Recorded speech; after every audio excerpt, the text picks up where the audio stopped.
Assalamualaikum warahmatullahi wabarakatuh. Perkenalkan, saya Feby Oktaviani Tanipu Eskom. Saya merupakan guru informatika di SMA Negeri 1 Gorontalo Utara. Dan inilah cerita praktik baik saya tentang strategi pembelajaran berdiferensiasi berbudaya lokal Gorontalo. Perbedaan seringkali kita temui pada kehidupan kita sehari-hari. Perbedaan ini tidak luput juga ada pada dunia pendidikan, utamanya di sekolah. Situasi inilah yang saya temui saat berhadapan dengan peserta didik. Menghadapi beragam macam karakter dan perbedaan pada setiap anak didik memotivasi saya untuk memfasilitasi mereka pada proses pembelajaran. Saya berusaha untuk berinovasi pada proses pembelajaran untuk dapat menciptakan pembelajaran yang menarik bagi peserta didik. Sehingga terciptalah inovasi yang saya lakukan, yaitu Si Pebi Manis dengan Project Tujai merupakan akronim dari Strategi Pembelajaran Berdiferensiasi, Menarik, Inovatif, Seru dengan Project Tujai Materi Pengumpulan Data. dalam pembelajaran berdiferensiasi ini ada 3 strategi yang bisa diimplementasikan, yakni yang pertama diferensiasi konten, yang kedua diferensiasi proses, dan yang ketiga diferensiasi produk. Yang pertama, diferensiasi konten. Ini berhubungan dengan kebutuhan belajar peserta didik. Sebelumnya, saya sudah melakukan asesmen awal pembelajaran, yakni asesmen kognitif dan asesmen non-kognitif.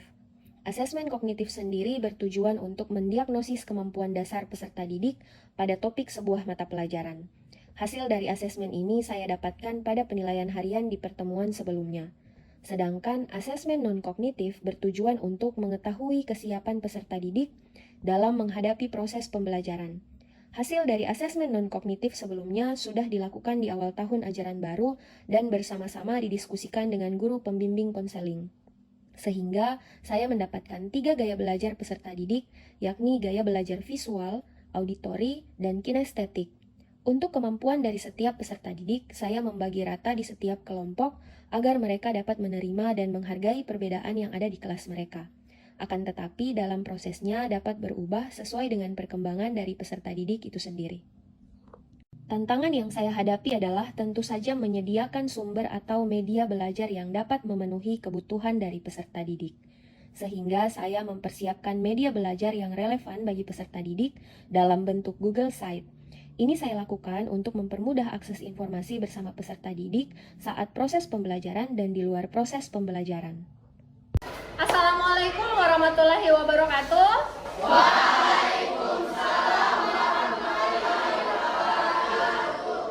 Pada awal pembelajaran, saya menyampaikan tujuan pembelajaran dan sedikit gambaran terkait materi prosedur pengumpulan dan pengolahan data. Pada prosesnya, materi ini saya lakukan dalam 2 kali pertemuan. Karena berbasis proyek, jadi peserta didik memiliki kesempatan untuk mengumpulkan data dan mengolahnya. Peserta didik secara berkelompok sesuai dengan gaya belajar masing-masing menentukan pengumpulan dan pengolahan data penyebaran pengetahuan terkait kearifan lokal sastra lisan Tujai, rentang usia anak-anak, remaja, dewasa, dan lansia yang tersebar di seputaran tempat tinggal peserta didik, tentu saja sesuai dengan arahan dari LKPD yang telah disiapkan.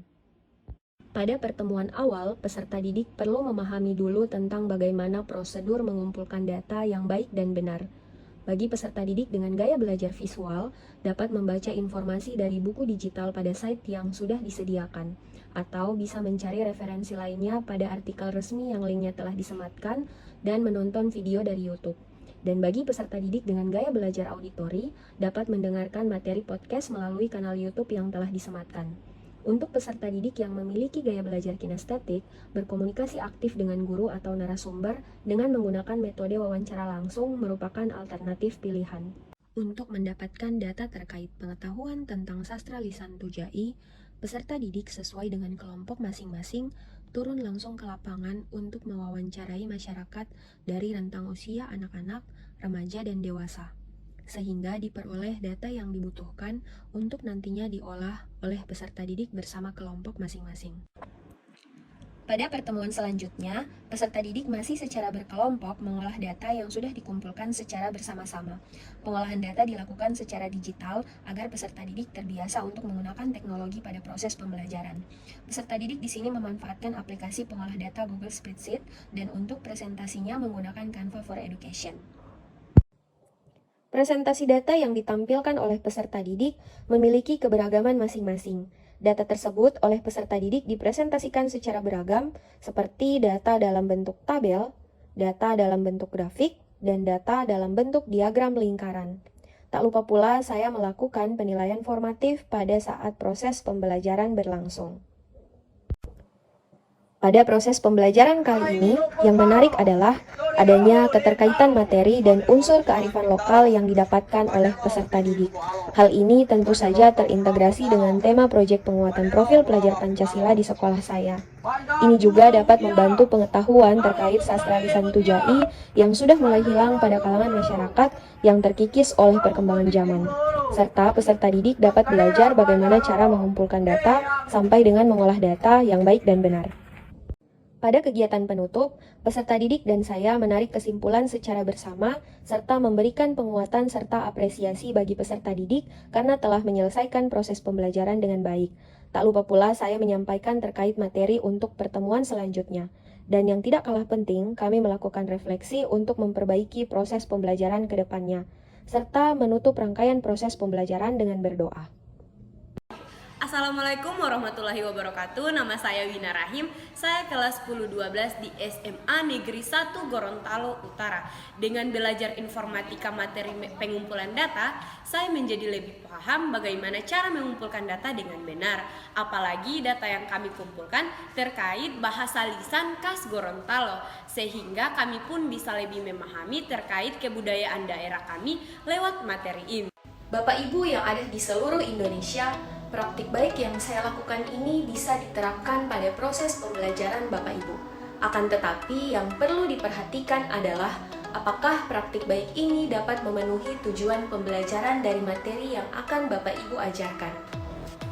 Dan juga dengan adanya unsur kearifan lokal pada proses pembelajaran bisa merangsang pengetahuan peserta didik terkait kearifan lokal dan bisa diimplementasikan pada praktik sehari-hari. Demikian praktik baik yang saya bagikan kepada seluruh Bapak Ibu guru hebat. Semoga dengan praktik baik ini dapat menginspirasi seluruh guru-guru hebat se-Indonesia. Tetaplah menjadi guru yang menyokong kodrat alamnya anak-anak yang kita didik, agar dapat mengembangkan hidupnya lahir dan batin menurut kodratnya sendiri-sendiri.